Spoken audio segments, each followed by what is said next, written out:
Hey guys, it is time for another one of our Women of the Bible weekly lessons. This week it is going to be the woman at the well.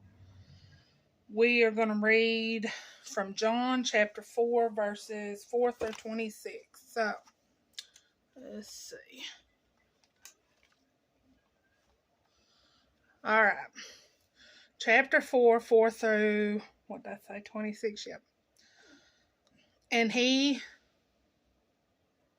must needs go through Samaria. Then cometh he to a city of Samaria, which is called Sychar, near to the parcel of ground that Jacob gave to his son Joseph.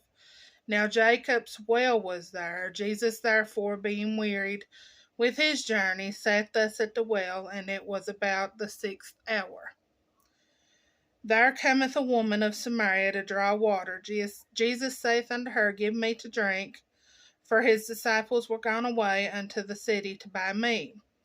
Then saith the woman of Samaria unto him, How is it that thou, being a Jew, askest drink of me, which am a woman of Samaria? For the Jews have no dealings with the Samaritans. Jesus answered and said unto her, If thou knewest the gift of God, and who it is that saith to thee, Give me to drink, thou wouldst have asked him, and he would have given thee living water. The woman saith unto him, Sir, thou hast nothing to draw with, and the well is deep. From whence then hast thou that living water? Art thou greater than our father Jacob, which gave us the well, and drank thereof himself, and his children, and his cattle? Jesus answered and said unto her, Whosoever drinketh of this water shall thirst again. But whosoever drinketh of the water that I shall give him shall never thirst. But the water that I shall give him shall be in him a well of water springing up into everlasting life. The woman saith unto him, Sir, give me this water, that I thirst not, neither come hither to draw. Jesus saith unto her, Go call thy husband, and come hither. The woman answered and said, I have no husband. Jesus said unto her, Thou hast well said, I have no husband. For thou hast had 5 husbands, and he whom thou now hast not thy husband, in that saidst thou truly. The woman saith unto him, Sir, I perceive that thou art a prophet.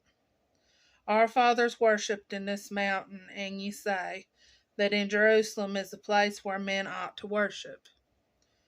Jesus saith unto her, Woman, believe me, the hour cometh, when ye shall neither in this mountain, nor yet at Jerusalem worship the Father.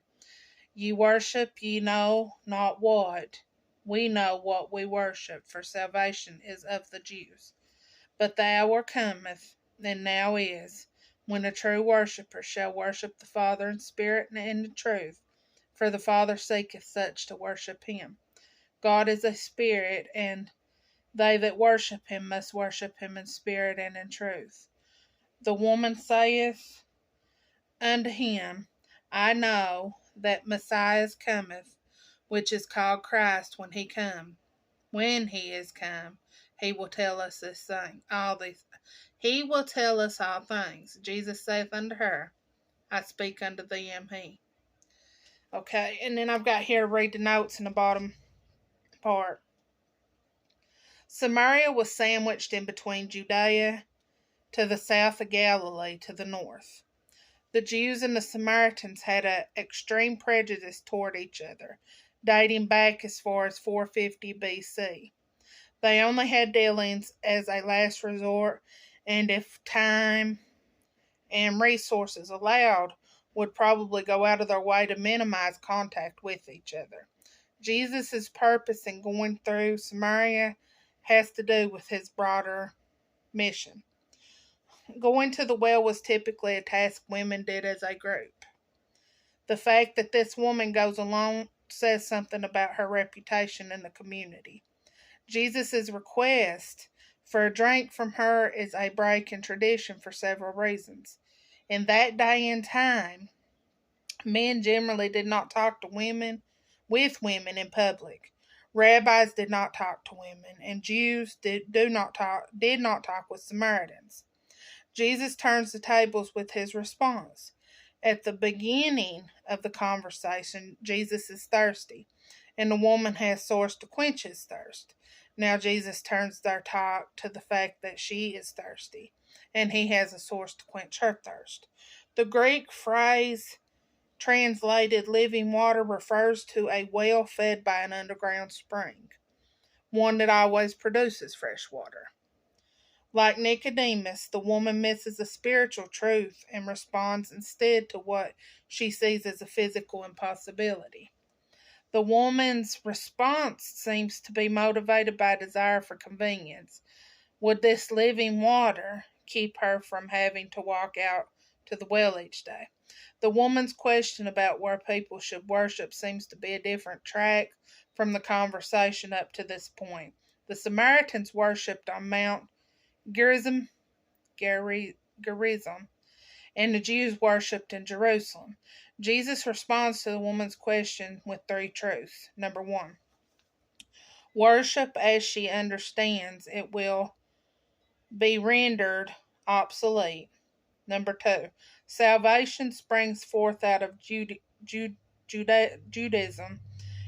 the source of the Old Testament scriptures and all the Messianic promises they contain. And three, true worship is based not on location, but on the condition of the worshiper's heart.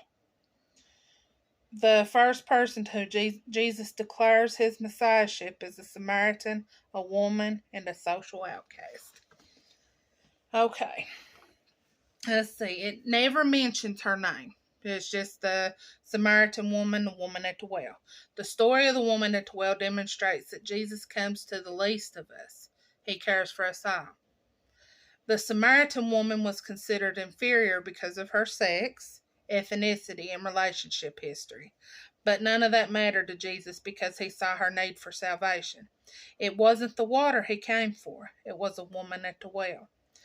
She faced prejudice from her own community. She came to draw water at the hottest part of the day instead of the usual morning or evening times because she was shunned and rejected by the other women of the area. And that led me to write two different things down. One of them's every saint has a past and every sinner has a future. And then I was listening to something and heard someone say, you can't be a victim and be pursuing God at the same time. You have to let go of the past, quit thinking about the hurt, give it all to God, no matter how bad it was. He will use what happened to you for good, if you let him. It doesn't mean you weren't hurt. It just means you know God is your strength and your refuge in times of trouble. That was our lesson for this week. I'm sorry I'm a day or two late. It has been a very busy time. But I love each and every one of you. If you have any questions or comments, please leave them below. I will be back next week with our next Women of the Bible Weekly. I love y'all. You have a good week, and I'll see you next week.